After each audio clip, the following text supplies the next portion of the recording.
নমস্কার, ইত্যাদি ইত্যাদির একটি নতুন পর্বে আবারও সবাইকে স্বাগত জানাই। আশা করছি সকলে খুব ভালো আছেন, সুস্থ আছেন। আমিও খুব ভালো আছি। আজ মঙ্গলবার সকাল 9:30 নাগাদ আমি আমার ভিডিওটা শুরু করেছি। বড়মশাই সকাল সকাল বাজারে গেছিল আর বাজার থেকে নিয়ে এসছে একদম জ্যান্ত দেশি কই মাছ। এই কই মাছ দিয়ে আমি আজ রান্না করব এই যে আলু আর বেশি করে মিষ্টি কুমড়ো দিয়ে পাতলা ঝোল করব, কারণ দুজনেরই একটু শরীরটা খারাপ। ওয়েদার চেঞ্জের কারণে প্রত্যেক বাড়িতেই এই সমস্যাটা হচ্ছে। পেট গরম, মাথা যন্ত্রণা, জ্বর ভাব, বমি বমি, কাশি, গলা খুসখুস, এই সমস্যাগুলো প্রায় দেখছি। বাচ্চারা পড়তে আসে, তাদের মধ্যেও এই সমস্যাটা দেখা যাচ্ছে, খুব করেই যাচ্ছে। তাই জন্য একটু হালকা পাতলা ঝোলই করছি।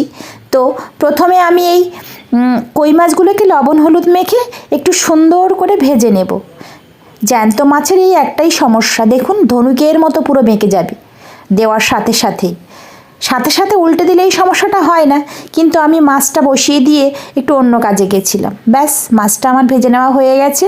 কড়াইয়ে যে সামান্যই তেল ছিল, ওই তেলের ভিতরে শুধুমাত্র 5 ফোড়ন দিয়ে আমি আলু আর কুমড়োটা দিয়ে দিয়েছি। দিয়ে একটু কষাই করে নিয়ে পরিমাণ মতো জল দিয়ে ভেজে রাখা মাছটা একদম ঢেলে দিয়েছি। দেখেছেন, একদম টেলটেলে ঝোল। মশাই বলছে একদম পাতলা আর হালকা মশলা দিয়ে করবে। আমি শুধুমাত্র কাঁচা লঙ্কা দিয়েছি আর নামানোর আগে একটু চিনি আর ওই যে আমার জিরে ধনের গুঁড়ো করা থাকে, ওর থেকে খুব সামান্যই একটু দিয়েছি, খুব বেশি না। ব্যাস, মাছের ঝোল কিন্তু আমার একদম রেডি হয়ে গেছে। জানি না কেমন খেতে হবে, আশা করি খুব একটা খারাপ হবে না। যাই হোক, অনেকেই জানেন এই যে ঘরের আমার কাজবাজ হচ্ছিল, একটু মিস্ত্রি চলে গেছে, কিন্তু আমার ঘরের চারিদিকে কি এলোমেলো অবস্থা দেখুন। এ ঘর থেকে ও ঘর চেঞ্জ করতে এই সমস্যা হচ্ছে। এই যে এ ঘরের একদম করুণ অবস্থা। কিছুদিন বাদে এই ঘরের চালটা উড়িয়ে দেওয়া হবে, কিন্তু আপাতত বাচ্চাদের পড়ানোর জন্য একটু পরিষ্কার করে নিতে হচ্ছে। তাই জন্য ছড়িয়ে ছিটানো আছে মালগুলো, সেগুলো গুছিয়ে গাছিয়ে নিয়েছি। আর এই পাশের ঘরটা একটু সুন্দর করার চেষ্টা করেছি।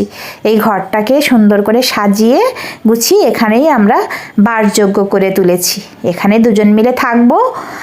যে রেসিপিটা আমি আপনাদের সাথে শেয়ার করার কথা বলেছি, সেটা এই যে দেখুন। কি ফুল বলুন তো? এটা যুক্তি ফুল।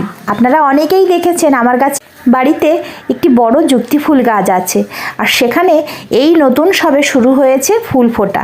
এই যে কয়েকটা মাত্র হয়েছিল, আমি তুলে নিয়ে এসেছি, আর অসংখ্য কুঁড়ি ধরেছে। সেগুলো এখনও বড় হয়নি, তাই জন্য তোলা হয়নি। এই যে বড় কুঁড়ি হয়েছে, এই অবস্থায় খেলেই বেশি ভালো হয়। আর এই ফুটে গেছে যেগুলো, এগুলো খেলে একটু বেশিই তেতো হয়, একটু তেতো স্বাদের। এটা কিন্তু নিম পাতার মতোও নয়, আবার ওই যে উচ্ছের মতোও নয়, খুব হালকা আর ভীষণ ভালো। এর পাতাটাও কিন্তু অনেকেই খেয়ে থাকে। এই ফুলটা শরীরের জন্য ভীষণ উপকারী, খুব দরকারি। তো আমি এই ফুলটাকে আলু দিয়ে ভাজা খেয়েছি, আর এমনি বেগুন টেগুন দিয়ে চচ্চড়ি করে সেটাও খেয়েছি, কিন্তু এর ভর্তাটা আমার কাছে বেশি ভালো লেগেছে। একটা আলু আমি ভাতের মধ্যে সেদ্ধ করতে দিয়েছিলাম উনুনে যখন ভাত করেছি তখনই। আর এই যে ফুলগুলো কেটে ছেটে এরকম সুন্দর করে ধুয়ে টুয়ে নিয়েছি, আর কড়াইয়ে সামান্য তেল দিয়ে ওই তেলের ভিতরেই আমি ফুলগুলো দিয়ে একটু সুন্দর করে হালকা করে ভেজে নেব। একেবারে ডিপ ফ্রাই করা যাবে না, কারণ তাহলে এই ফুলের আসল গুণটা নষ্ট হয়ে যাবে। খুব হালকা, শুধুমাত্র কাঁচা গন্ধটা চলে যাওয়া পর্যন্ত একটু অপেক্ষা করব।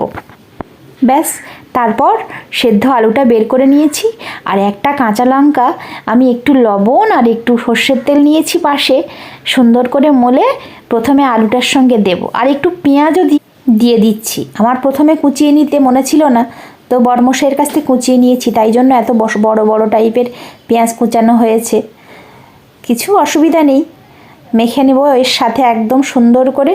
আলুটা সুন্দর করে মাখা হয়ে গেলে ওই যুক্তি ফুল ভাজাটাও ওর সঙ্গে একদম সুন্দর করে মেখে নেব। খুব ভালো খেতে হয় এই যুক্তি ফুল ভর্তাটা। যদি কেউ না খেয়ে থাকেন তাহলে প্লিজ একবার ট্রাই করবেন, অসুবিধা কিছু হবে না, খুব ভালো লাগবে। যারা তেতো পছন্দও করে না তাদেরও খুব ভালো লাগবে, আমি কথা দিচ্ছি। আজকের মতো তাহলে ভিডিওটা এখানেই শেষ করছি। সকলে খুব ভালো থাকবেন, সুস্থ থাকবেন। দেখা হচ্ছে আবার নতুন একটি পর্বে। আমার ভিডিওগুলো ভালো লাগলে লাইক, কমেন্ট, শেয়ার, সাবস্ক্রাইব করে অবশ্যই আমার পাশে থাকবেন। নমস্কার।